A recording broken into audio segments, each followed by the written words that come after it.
The Buffalo Bills are set for a massive Week 1 showdown, and there's no easing into the season. It's the Baltimore Ravens under the bright lights of primetime. It's Sunday Night Football at Highmark Stadium, and this one is as juicy as an opener gets. We're talking two powerhouse franchises loaded with talent, two of the NFL's most dynamic quarterbacks, and plenty of pressure riding on both sidelines. For the Bills, this isn't just about starting the year strong. It's about setting the tone for a season where expectations are sky high. This will be the final home opener at the old Highmark Stadium, adding a layer of nostalgia and motivation for the Bills to deliver a statement win. There's history here, too. It's the 14th time these teams have faced off, and while Baltimore has the slight edge overall, the Bills have taken 3 of the last 4 matchups, including that unforgettable playoff win where Buffalo's defense completely smothered Lamar Jackson and company. Let's start with the basics.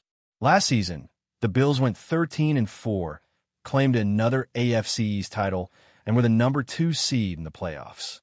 Meanwhile, the Ravens went 12-5, won the AFC North, and earned the 3rd seed. 2 elite teams that have been consistent contenders in the AFC, but both fan bases are desperate for more. In Buffalo, it's all about finally breaking through to a Super Bowl. In Baltimore, the conversation has shifted from early Harbaugh-era playoff success to frustration with recent results. John Harbaugh is entering his 18th season as Ravens head coach, and while his overall resume is impressive, a Super Bowl ring, 6 division titles, 12 playoff appearances, they've gone just 3-6 in their last 9 postseason games.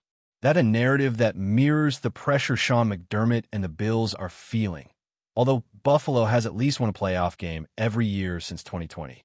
And of course, the spotlight is on Lamar Jackson.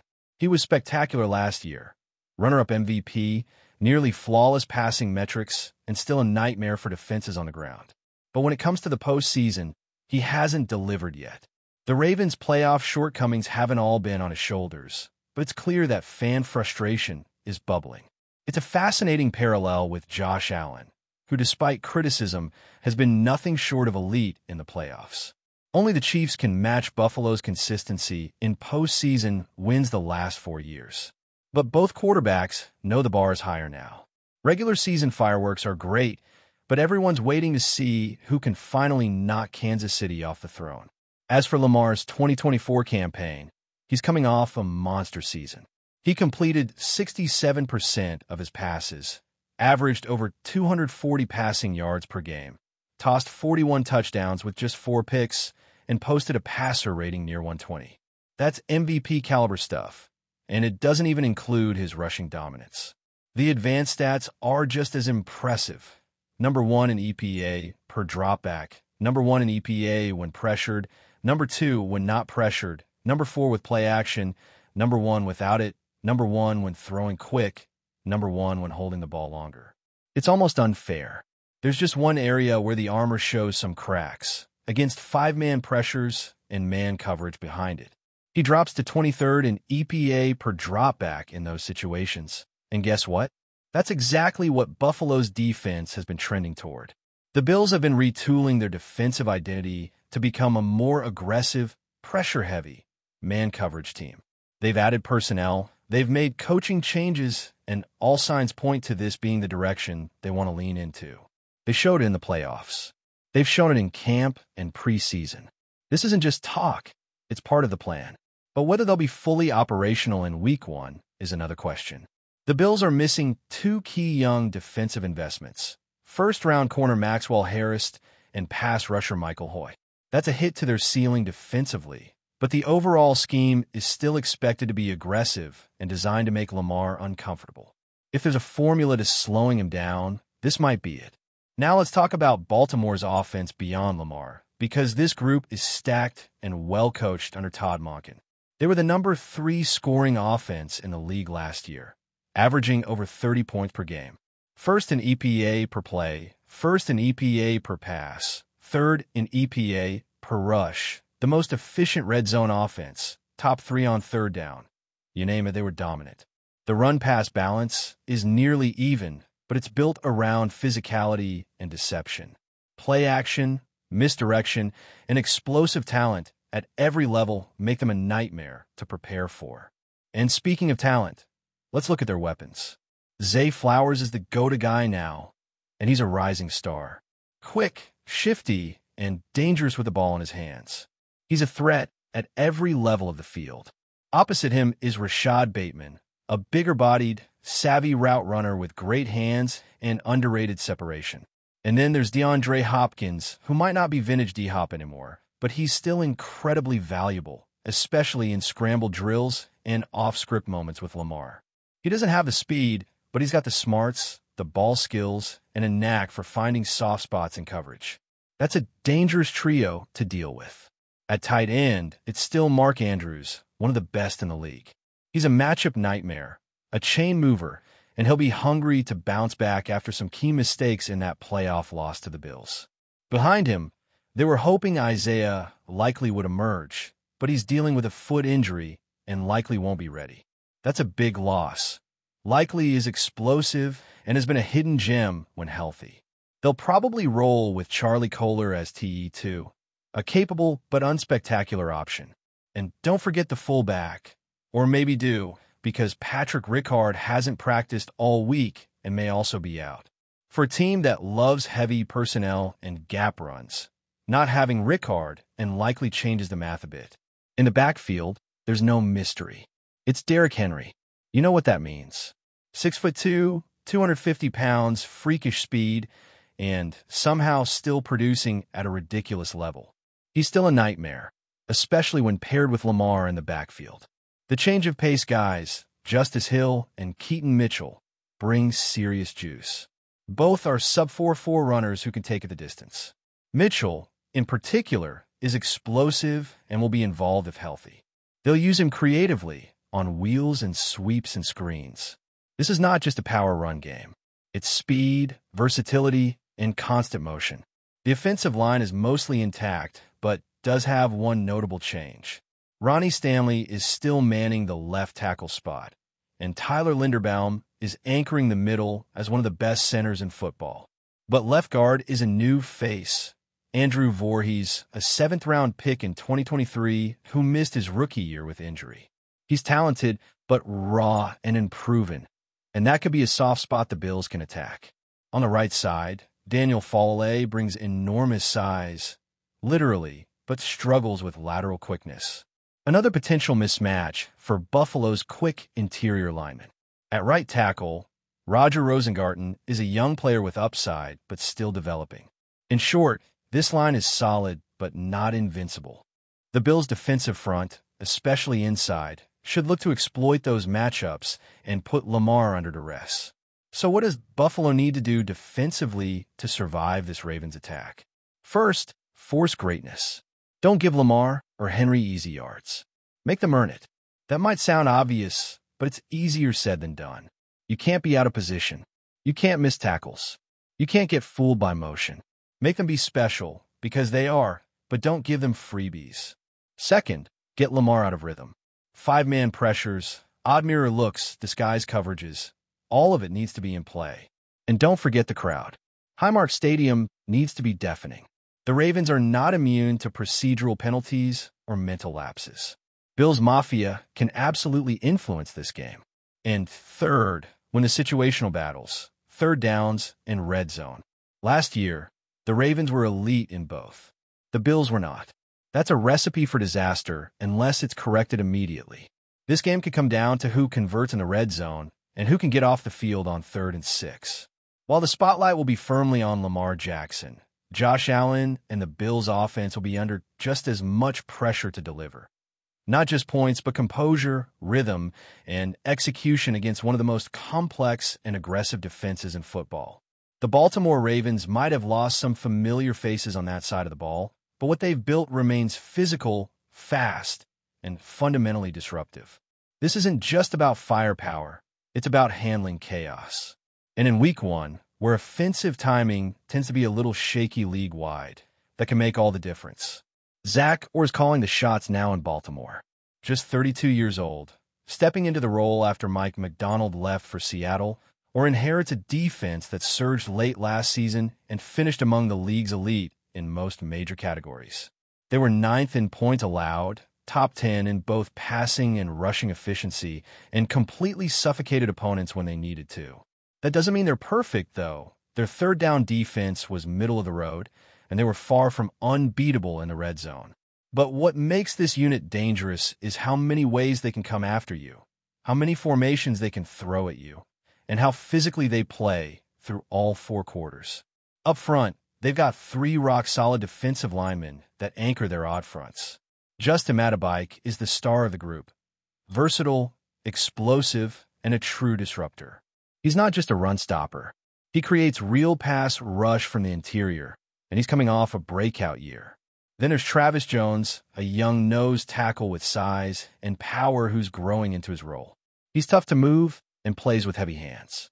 Brent Urban is that reliable glue guy, a veteran who knows his role and does the dirty work. He's not flashy, but he's consistent and physical. Together, they give Baltimore a stable base to build from. On the edges, they've got more depth than people realize. Odafe Owa has steadily improved and could be on the verge of a big year. Kyle Van Noy, yes, still going strong at 34, was surprisingly productive last season and is a handful with his motor and veteran savvy. He knows how to set up offensive tackles and never takes a play off. The guy just keeps showing up. David Ohabo is an intriguing breakout candidate. He's long, athletic, and has a chance to become a real force if he puts it all together. And then there's rookie Adissa Isaac, who brings explosiveness and bend as a pass rusher. They don't need just one guy to carry the edge load. They rotate bodies, stay fresh, and keep coming in waves. This is a group that wins with relentlessness and depth, not just star power. At linebacker, Roquan Smith is the heart of the defense. Arguably one of the best off-ball linebackers in football, he's rangy, instinctive, and violent. He sets the tone for everything they do. But next to him, there's a big question mark. Trenton Simpson is set to start after being benched last season. He was highly drafted and has all the athletic tools, but the tape hasn't matched the hype yet.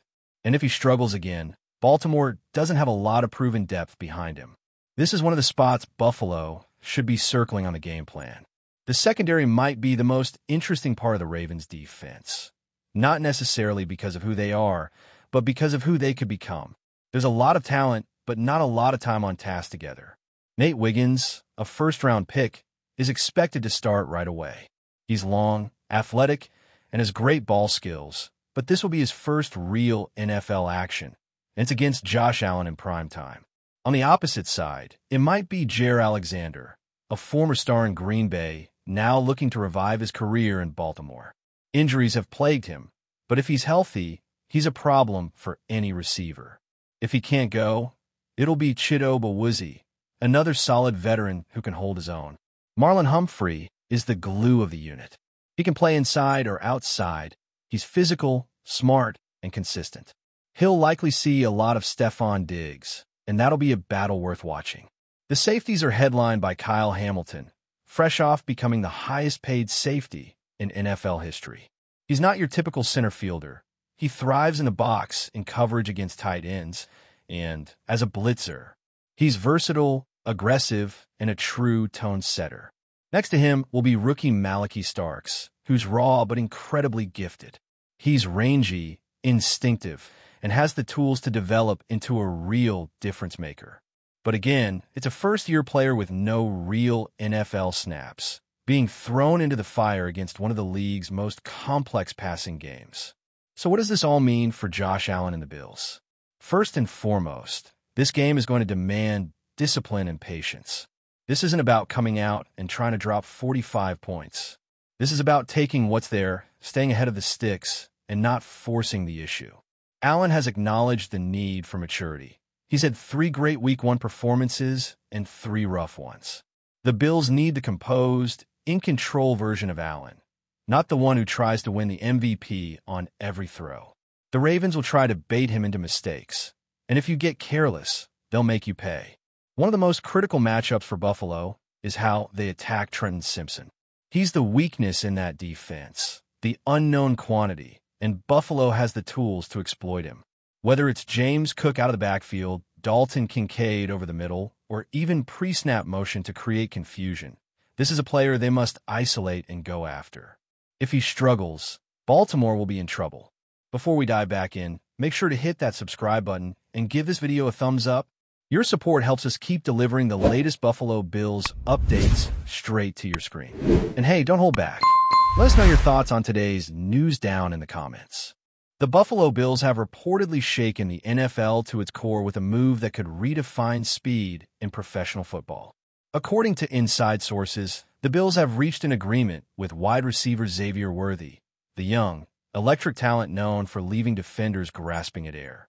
While nothing is officially confirmed, whispers around the league suggest that this signing could create the fastest offensive unit in NFL history. Worthy, a standout from Texas, has long been celebrated for his blistering acceleration and uncanny ability to create separation in the blink of an eye. Imagine pairing that with Buffalo's already dynamic receiving core, anchored by Stefon Diggs, and the speed alone could force defenses to rethink every game plan. Coaches are reportedly scrambling to anticipate how the Bills might exploit this newfound velocity. Analysts are already speculating that Worthy's inclusion could turn Buffalo's passing attack into an unstoppable streak of deep threats, making the team not only more explosive, but nearly impossible to cover downfield. Sources close to the team say the Bills' front office has been quietly orchestrating this deal for months, convinced that adding pure speed to their arsenal was the missing piece for a Super Bowl-caliber offense. Rumors suggest that Worthy's contract may include performance-based incentives, reflecting the franchise's high expectations and belief that he could be a game-changer from day one. Meanwhile, chatter in NFL circles paints a vivid picture. Defenses doubling down on Diggs, only to see Worthy rocket pass coverage, leaving coordinators in a near panic. Critics may call it risky. Worthy is young, and chemistry in the passing game takes time, but the buzz is undeniable. Fans are buzzing, social media is ablaze, and rival teams are reportedly studying tape late into the night. Could this be the dawn of the fastest offense the league has ever seen? If the rumors are true, the Bills might not just be aiming for a playoff run. They could be redefining the very meaning of speed in the NFL. That's a wrap for now. If you enjoyed the video and want to stay on top of all things Buffalo Bills, make sure to subscribe and hit that like button. We'd love to hear what you think in the comments. See you in the next update.